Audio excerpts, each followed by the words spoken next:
Cooking with তুষার রান্নাঘরে আজকে আমি হাজির হয়েছি বিফ টিকিয়া কাবাব রান্নার রেসিপি নিয়ে। এই রান্নাটা করার জন্য আমি গরুর মাংস ছোট ছোট পিস করে নিয়ে নিয়েছি। পেঁয়াজ, টক দই, ডিম, টমেটো কেচাপ, হলুদের গুঁড়া, ধনিয়া গুঁড়া, জিরা গুঁড়া, ছোলার ডাল নিয়ে নিয়েছি। রান্নাটা করার আগে আদা, রসুন, গরম মশলা, শুকনো মরিচ আর কাঁচামরিচ আমি একসাথে ব্লেন্ড করে নিব। বিফ টিকিয়া কাবাব তৈরি করার জন্য 4-5টা শুকনো মরিচ, 4-5টা কাঁচামরিচ, কিছুটা আদা, একটা রসুন ছুলে নিয়েছি। আর এখানে নিয়ে নিয়েছি একটা জয়ফলের 4/1 ভাগ, 2টা জয়ত্রী, 4-5টে দারচিনি, 10-12টা এলাচ, 1 চা চামচ গোলমরিচ, 1 চা চামচ কাবাব চিনি আমি একসাথে পেস্ট করে নেব। বিফ টিকিয়া কাবাব রান্না করার জন্য প্রথমে যে আমি আদা, রসুন, গরম মশলা একসাথে পেস্ট করে নিয়েছি ওইটা দিয়ে দিলাম। 1 টেবিল চামচের মতো আমি কেওড়া জল দিয়ে দিব। এবার দিয়ে দিব 1 চা চামচের মতো হলুদের গুঁড়া, 1 চা চামচ ধনিয়ার গুঁড়া, 1 টেবিল চামচ জিরা গুঁড়া, স্বাদ মতো লবণ দিয়ে দিব। এখানে 1 কাপের মতো ছোলার ডাল আছে, আমি ভিজিয়ে রেখেছিলাম, দিয়ে দিব। 7টা পেঁয়াজ আমি ছুলে নিয়েছি, মাঝারি সাইজের, দিয়ে দিব আস্তে আস্তে। টমেটো কেচাপটা দিয়ে দিব, এখানে 1 টেবিল চামচ পরিমাণ আছে। 1/2 কাপের মতো টক দই আছে, আমি দিয়ে দিব। এবার পর্যাপ্ত পরিমাণে পানি দিয়ে দিব। 3 কাপের মতো আমি পানি দিয়ে দিয়েছি। এবার ঢাকনা দিয়ে মিডিয়াম টু লো এর মাঝামাঝি আঁচ রেখে সেদ্ধ করে নেব। বিফ টিকিয়া কাবাব তৈরি করার জন্য আমি 1.5 কেজি পরিমাণ গরু মাংস নিয়ে নিয়েছিলাম।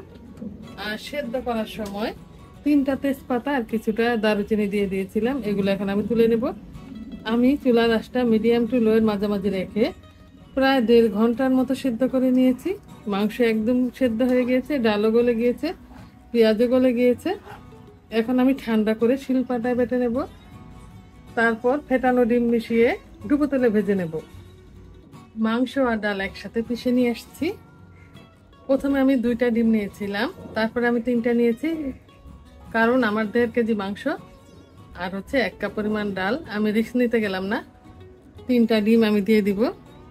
এবার ভালো করে হাত দিয়ে চটকে চটকে মেখে নিব, তারপর ডুবো তেলে ভেজে নিব। প্যানে পর্যাপ্ত পরিমাণ তেল দিয়ে দিয়েছি, তেল গরম হয়ে যাচ্ছে। আর এই ফাঁকে আমি কিছুটা পরিমাণ মাংসের উপকরণ নিয়ে আমি কাবাবের আকৃতি দিয়ে নিচ্ছি আর ডুবো তেলে ভেজে নেব। ভালো করে ভাজতে হবে, হালকা বাদামি করে করে ভাজতে হবে। 1 পাশ হয়ে গেলে তারপর উল্টে দেব। চুলার আঁচটা আমি মিডিয়ামে রেখেছি, মিডিয়াম টু লো এর মাঝামাঝি রেখেছি। বেশি আছে ভাজা যাবে না, তাহলে উপরে পুড়ে যাবে।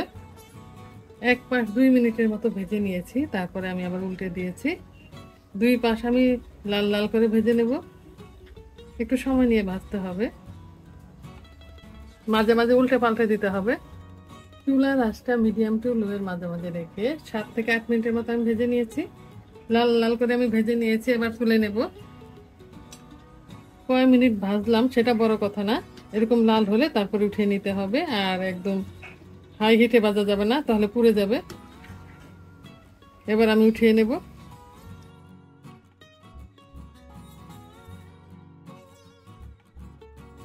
টিকিয়াগুলো ভাজা হতে হতে আমি আরো কতগুলো টিকিয়া বানিয়ে নিয়েছি, ওগুলো এখন দিয়ে দিব। এভাবে সবগুলো টিকিয়া আমি ভেজে নেব। ভাজা হয়ে গেছে মজাদার বিফ টিকিয়া কাবাব। এই কাবাবটা পোলাও, বিরিয়ানি, খিচুড়ি, এমনকি সাদা ভাতের সাথেও জমে যাবে। আজ এ পর্যন্তই। আগামী দিন নতুন কোনো রেসিপি নিয়ে আবার আমরা আপনাদের সামনে আসবো। আল্লাহ হাফেজ।